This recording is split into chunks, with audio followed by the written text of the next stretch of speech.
I'm doing moving automobile surveillance. You've just screwed that up completely. Yeah, you just got into an accident. I don't care what I screwed up. I did not get into an accident. Honestly, I don't give a shit what surveillance you're doing.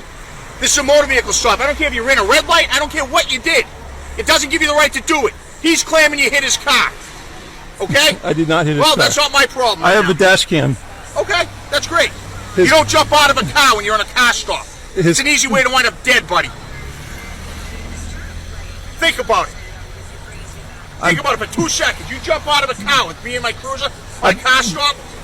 Brilliant. Close your door and wait. All right. Because you're so enamored in trying to follow a car, you caused another accident. I did not. Okay. Whatever. He's claiming that you cut him off, causing him to drive into a signpost and had significant damage on his car because you're an erratic operator. I did not. Okay.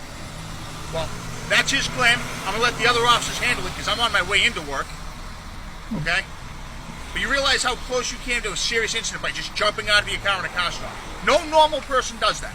I'm a private investigator. I'm on pursuit. It doesn't matter what you're doing. Right now, you're in a traffic stop. Because you're a private investigator, it doesn't give you the right to jump out of your car in a traffic stop. From my perspective, that guy had serious road rage. Yeah, because you caused him to smash into a sign. I did not. In his opinion. I did not. Okay. This was the intersection where he claimed I hit him.